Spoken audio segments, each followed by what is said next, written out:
माणसाला निरोगी राहण्यासाठी सकस आणि चौरस आहार, रोजचा 1 तास एक्सरसाइज, 7 ते 8 तास शांत झोप या सगळ्या गोष्टी अतिशय आवश्यक आहेत. रात्री व्यवस्थित शांत झोप झाली तर मग तुम्ही दिवसभर फ्रेश राहता, उत्साही राहता. पण आजकालच्या या बदललेल्या जीवनशैलीमुळे किंवा वेगवेगळ्या शिफ्ट्समध्ये काम करणं हे चालू असल्यामुळे बऱ्याच लोकांची झोप ही पूर्ण होत नाही किंवा पुरेशी झोप त्यांना मिळत नाही. बरेचदा यंग जनरेशनमध्ये तर विनाकारण जागरण करण्याची टेंडन्सी ही आजकाल दिसून येते.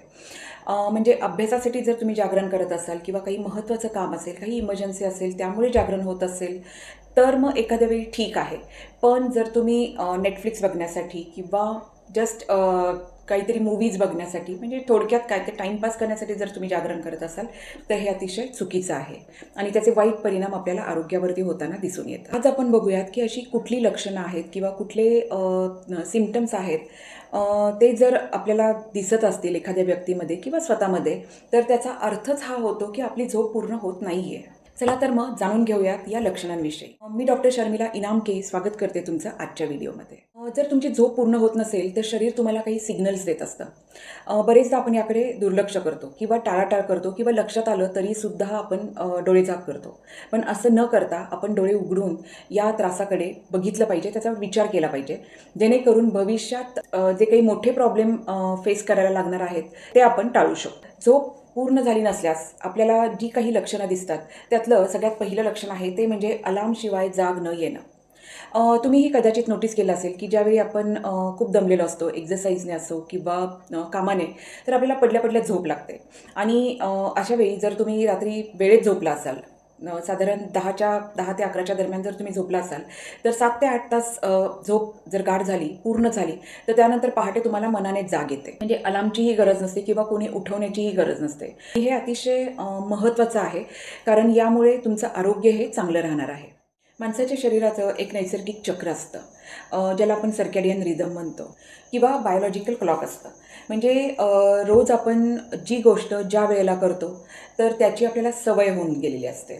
फॉर एक्झाम्पल, रात्रीच्या जेवणानंतर टी व्ही बघत असो किंवा बुक रीड करत असो तर आपल्याला जांभया यायला लागतात. त्याचप्रमाणे सकाळी जर तुम्हाला रोज 6 वाजता उठण्याची सवय असेल तर बरोबर त्यावेळेला तुम्हाला अलार्म वाजला नाही तरीसुद्धा जाग येते. पण हे केव्हा, जर तुमची झोप पूर्ण झाली तर. जर तुमची झोप अपुरी राहिली तर मात्र अलार्मशिवाय तुम्हाला जाग येणार नाही आणि अगदी कोणीही येऊन उठवलं तरीसुद्धा तुम्ही उठतो म्हणून परत झोपी जाऊ शकता. बरेचदा झोप पूर्ण झाली नसेल तर आपण अलार्म बंद करतो आणि पुन्हा गाढ झोपून जातो. तर हे महत्त्वाचं लक्षण आहे की तुमची झोप पूर्ण होत नाही आहे. त्यामुळे सकाळी उठताना अलार्मची गरज लागणार नाही, अशा पद्धतीने तुमची झोप पूर्ण होणं हे अतिशय महत्त्वाचं आहे. पुढचं लक्षण आहे, रात्री जर आपली झोप पूर्ण झाली नाही किंवा जरी तुम्ही 8 तास झोपला पण गाढ झोप लागली नाही, जर तुम्हाला विश्रांती मिळाली नाही, ब्रेनला विश्रांती मिळाली नाही, तर तुमचा ब्रेन ही थकलेला राहतो. दिवसभर तुम्हाला कुठलंही काम करायला उत्साह राहत नाही आणि कुठलंही काम तुम्ही फोकसने करू शकत नाही. पूर्ण अलर्टनेस तुमचा हा नसतो, कॉन्सन्ट्रेशन पूर्ण नसतं, अलर्ट तुम्ही नसता आणि त्यामुळे तुमच्या कामामध्ये चुका होऊ शकतात. आणि अशा अर्धवट झोपेमध्ये जर तुम्ही ड्रायव्हिंग करत असाल तर मात्र ॲक्सिडेंट होण्याची सुद्धा शक्यताही राहू शकते. त्यामुळे झोप पूर्ण होणं हे अतिशय महत्त्वाचं आहे. पुढचं लक्षण आहे दिवसभर चहा आणि कॉफी पिणं. म्हणजे चहा किंवा कॉफी पिल्याशिवाय तुम्ही कुठलंही काम करू शकत नाही आहे.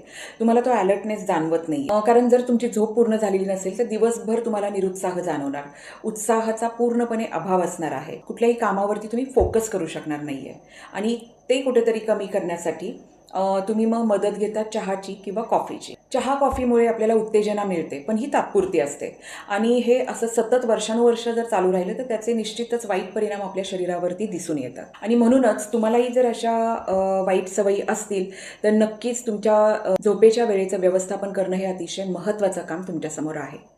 पुढचा अतिशय महत्त्वाचा सिम्पटम आहे तो म्हणजे सतत आजारी पडणं. म्हणजे अगदी कुठलंही इन्फेक्शन तुम्ही लवकर कॅच करता.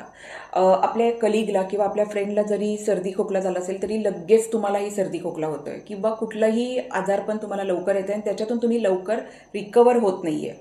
तर याचा अर्थ तुमची इम्युनिटी कमी आहे. मग भलेही तुम्ही आहार तुमचा नीट घेत असाल, पण जर झोप व्यवस्थित होत नसेल, योग्य प्रमाणात विश्रांती मिळत नसेल तर मग वारंवार आजारी पडण्याचं प्रमाण हे वाढलेलं दिसून येतं. त्यामुळे शरीरामध्ये थकवा जाणवतो आणि त्याचा परिणाम तुमच्या डेली लाईफवरही होतो, तुमच्या कामावरही होतो. या दोन्हीचाही दर्जा खालावतो. पुढचं अतिशय कॉमनली दिसून येणारं लक्षण आहे ते म्हणजे सतत होणारी चिडचिड. शांत आणि निवांत झोप जर झाली तर मग आपला पुढचा दिवस हा अतिशय आनंदात, उत्साहात जातो. कारण झोपेमुळे शरीराला, मनाला दोन्हीलाही विश्रांती मिळते आणि दुसऱ्या दिवसासाठी जी काही ऊर्जा लागणार आहे आपल्याला ती सुद्धा शरीरात साठवली जाते. पण जर झोपच अपुरी झाली असेल तर मग दुसऱ्या दिवशी आपल्याला अस्वस्थता जाणवत राहते. अनेक गोष्टी विसरायला होतात, तुमचा मूड बिघडतो आणि कामामध्ये सुद्धा छोट्या मोठ्या चुका होत राहतात. पर्यायाने होतं काय की तुमची चिडचिड वाढते. पुढचं लक्षण आहे स्मोकिंग. ही चिडचिड जी काही आलेली आहे किंवा जो काही डोक्यावर ताण जाणवतोय अपुऱ्या झोपेमुळे, हे कमी करण्यासाठी लोक मग चहा घेतात, कॉफी घेतात किंवा स्मोकिंग करतात. आता हे स्मोकिंगचं प्रमाण म्हणजे एका सिगारेटने सुरू होतं आणि ते केव्हा 10 सिगारेटपर्यंत पोचतं हे आपल्याला कळतही नाही. त्यामुळे हे सगळे जर परिणाम आरोग्यावरती होणारे टाळायचे असतील तर आपली झोप ही शांत आणि व्यवस्थित पूर्ण 8 तास 7 ते 8 तास होणं हे अतिशय महत्त्वाचं आहे. या सगळ्या लक्षणांबरोबर तुमच्या चेहऱ्यावरती सुद्धा एक प्रकारचा थकवा जाणवतो. चेहऱ्यावरती तजेला नसतो आणि डोळ्याखाली काळी वर्तुळं येतात. शिवाय तोंड येण्याचं प्रमाण वाढतं. अशा वेगवेगळ्या तक्रारी तुम्हाला दिसून येऊ शकतात. त्यामुळे निश्चितच आपली 7 ते 8 तास व्यवस्थित शांत झोप होणं हे अतिशय महत्त्वाचं आहे.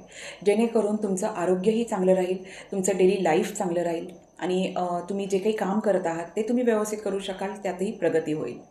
त्यामुळे झोपेचं व्यवस्थापन करणं हे अतिशय महत्त्वाचं काम आहे असं मी म्हणेन. तर होपफुली तुम्हाला ही माहिती आवडली असेल, महत्त्वाची वाटली असेल तर नक्कीच व्हिडिओ लाईक करा, चॅनेल सबस्क्राईब करा. भेटूयात पुन्हा एकदा अशाच एका नवीन माहितीसोबत नवीन व्हिडिओमध्ये. Till then stay happy, stay healthy. Thank you.